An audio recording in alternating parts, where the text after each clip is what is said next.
Hello everyone, welcome to study with Manak. आज के इस वीडियो के अंदर हम पढ़ने वाले हैं नेट जेआरएफ हिस्ट्री जुलाई 2018 का जो पेपर हुआ था उसके पीवाईक्यूज के सॉल्यूशन। ये पार्ट 1 होगा जिसके अंदर हम 10 क्वेश्चन का सॉल्यूशन पढ़ेंगे। उसके बाद पार्ट 2 होगा जिसके अंदर 45 क्वेश्चन आएंगे और उसके बाद में पार्ट 3 होगा जिसके अंदर 45 क्वेश्चन आएंगे। ठीक है फ्रेंड्स, पीडीएफ के लिए आप टेलीग्राम चैनल स्टडी विद मानक पर जाएँ, वहाँ पे आपको पीडीएफ मिल जाएगा फ्रेंड्स। और टेलीग्राम चैनल की लिंक वीडियो के नीचे डिस्क्रिप्शन बॉक्स के अंदर दी जाएगी फ्रेंड्स। हम स्टार्ट करते हैं क्वेश्चन नंबर 1 से। क्वेश्चन नंबर 1 है, which one of the following books was not written by the Thomas Paine? Common sense, reflection of on the revolution in France, the rights of man, the age of reason. ठीक है, तो ये जो 4 option दे रखे हैं उनमें से कौन सी थॉमस पेन के द्वारा नॉट रिटन बुक्स हैं उसके बारे में हमें बताना है फ्रेंड। ठीक है, तो इसका आंसर है बी, रिफ्लेक्शन ऑन रिवॉल्यूशन है, जो एक political pamphlet written by Edmund Burke के द्वारा रिटन किया गया था। ठीक है फ्रेंड्स, अब हम देखते हैं अगला क्वेश्चन पे।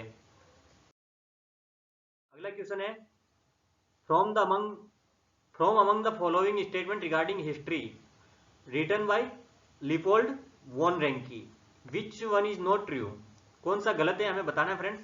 तो Ranke broke with the enlightenment model of history as a teacher with teaching goals, तो ये सही है। Ranke advise to historians was to refrain from explaining historical fact by means of mechanical cause effect model और and historical laws, ये भी सही है।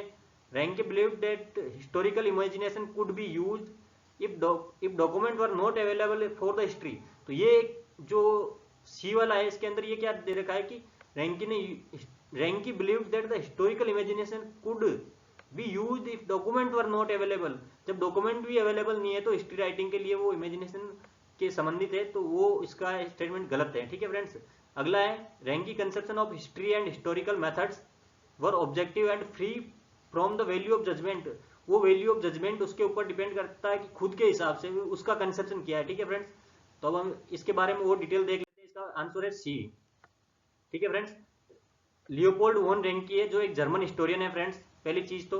और उससे संबंधित एक और महत्वपूर्ण और इम्पोर्टेंट चीज है जो है कि इसको जो लियोपोल्ड वॉन रेंकी इसको कहते हैं फादर ऑफ मॉडर्न हिस्टोरियोग्राफी। ठीक है फ्रेंड्स, ये भी क्वेश्चन पूछा जा सकता है इनसे संबंधित। और अधिकतर क्वेश्चन नेट जेआरएफ के अंदर सेम तो आते नहीं है, लेकिन इनसे जो ऑप्शन दे रखे होते हैं उनसे रिलेटेड क्वेश्चन एग्जाम में अधिकतर पूछे भी जाते हैं फ्रेंड्स। हाँ, अगला क्वेश्चन देखते हैं। अगला क्वेश्चन है, which historian wrote the following words? ये वर्ड्स किसके, कौन से हिस्टोरियन के नाम के हैं? The definition and demarcation of ages in the history of any country are problematic issues. These have been especially so in the case of India, because our historians all British to begin with the borrowed and highly unsuitable paradigm of ancient medieval modern from the European experience and further complicated the matter of inventing 3 other ages, Hindu, Muslim, British. तो हम option देखते हैं। Option A है R C Mujumdar ने ये कहा था, B Sumit सरकार ने, सी तपन रे चौधरी ने, और डी है विपिन चंद्रा। तो इसका आंसर है फ्रेंड्स डी। ठीक है, तो ये विपिन चंद्रा के द्वारा ये बात स्टेटमेंट दिया गया था फ्रेंड्स। अब हम अगले क्वेश्चन पे चलते हैं। अगला क्वेश्चन है, गिवन बिलो आर 2 स्टेटमेंट। ठीक है, 2 स्टेटमेंट दे रखे हैं जिसके अंदर एसर्शन है, historical methods may be regarded as a science that deal with the nature of human thoughts and circumstances which condition its truth और validity। ठीक है, और सेकंड उसका रीजन दे रखा हमें, as a science of knowledge history is completely separated from the natural science because it does not have universal law. ठीक है फ्रेंड्स, तो अब हम इसका ऑप्शन देखते हैं। ऑप्शन क्या क्या अपने पास? पहला ऑप्शन है both A and R are true and R is correct explanation. B है A and B are true but R is not correct explanation. ठीक है, सी है A is true but R is false. A है D, जिसके अंदर चौथे के अंदर है A is false but R is true. ठीक है, तो इसका आंसर है फ्रेंड्स दूसरा, जिसके अंदर बोथ दोनों सही है पर जो इसका एक्सप्लेनेशन है वो रीजन है वो गलत है फ्रेंड्स। ठीक है, अब हम अगले क्वेश्चन की ओर जाते हैं। अगले क्वेश्चन देखते हैं। अगला क्वेश्चन है, जो सोशल रिफॉर्मर्स के नाम दे रखे हैं और इधर इनकी एसोसिएशन के बारे में दे रखा है फ्रेंड्स। ठीक है, जो ए है इसका ऑप्शन, उसके अंदर पंडिता रमाबाई है, बी है महर्षि डी.के. खारवे, सी है G K. Devdhar and Ramabai Ranade, D है वीर सेलिंगम पंटुलू। ठीक है, इसके अंदर एसोसिएशन के नाम क्या क्या दे रखे हैं? सेवा सदन, शारदा सदन, राजमहेंद्री सोशल रिफॉर्म एसोसिएशन और अनंत बालिका आश्रम फ्रेंड्स। ठीक है, अब हम इसके ऑप्शन के बारे में देखते हैं कि ऑप्शन क्या क्या अपने पास।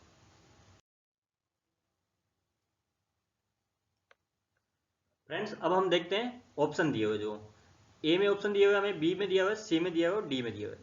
हमने क्वेश्चन में देखा था कि जो डी ऑप्शन था उसके अंदर वीर सेलिंगम था, जिनका रिलेशन साउथ इंडिया से है, ये हमें पता है। तो अब हम देखते हैं ऑर्गेनाइजेशन के अंदर।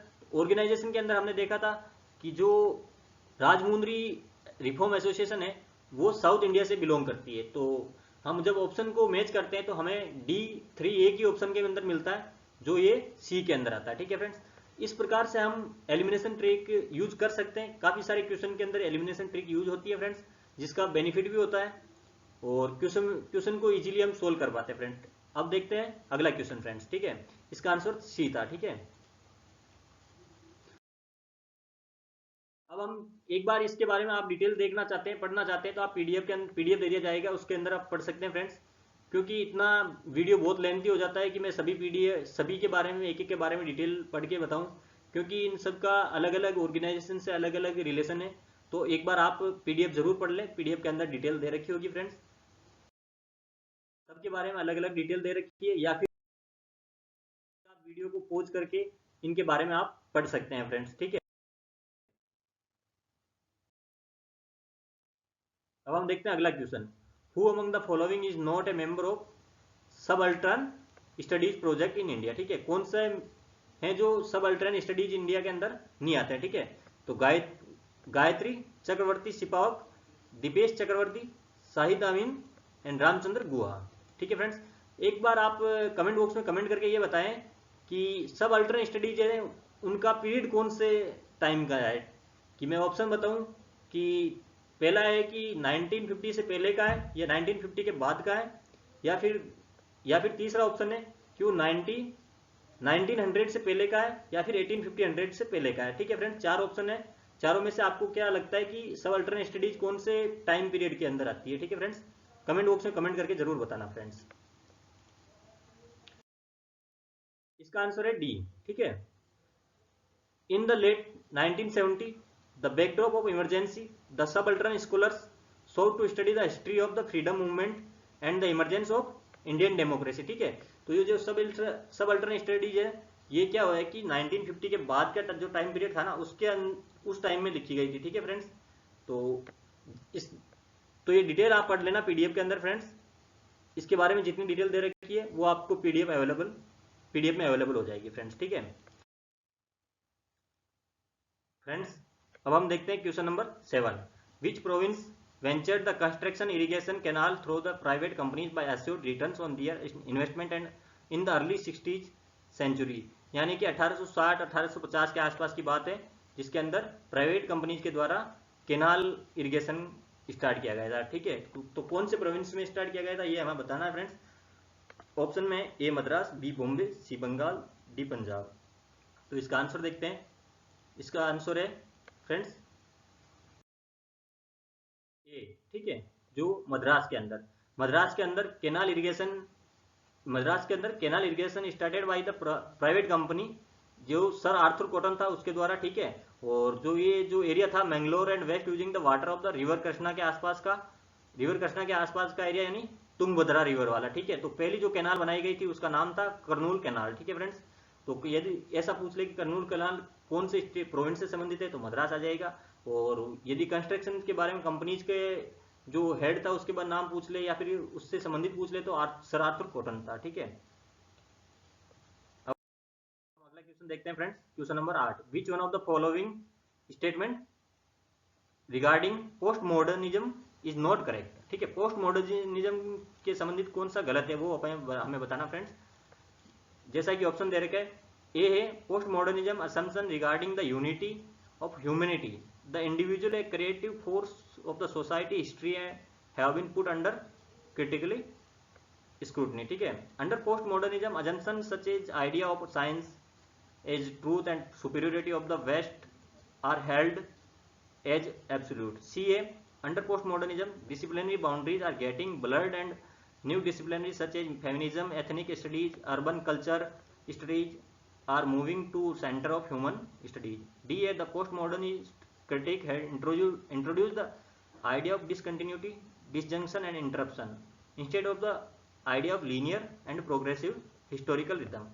तो जब हम चारों ऑप्शन को पढ़ते हैं तो हमें चौथा ऑप्शन है उसके अंदर लगता है कि the idea of science as a truth तो मान सकते हैं, लेकिन सुपीरियरिटी ऑफ द वेस्ट की खाली साइंस है जो सुपीरियरिटी ऑफ वेस्ट थी क्या, और वो भी आगे कह दिया कि which are west are held as absolute. Absolute जब हम कभी कभी क्या होता है कि जो क्वेश्चन होते हैं उनके अंदर एक्सट्रीम वर्ड यूज होते हैं, जैसे एब्सोल्यूट हो गया, ओनली हो गया, ऑलवेज हो गया, तो ऐसे वर्ड्स को हमें उस ऑप्शन को बहुत अच्छे से समझना होता है कि क्या ये सही हो सकता है. दूसरे ऑप्शन पे इतना इंपॉर्टेंस नहीं देके हम जो एक्सट्रीम वर्ड वाले होते हैं ना उन पे इंपॉर्टेंस देते तो अपना आंसर ऑटोमेटिक आ जाता है.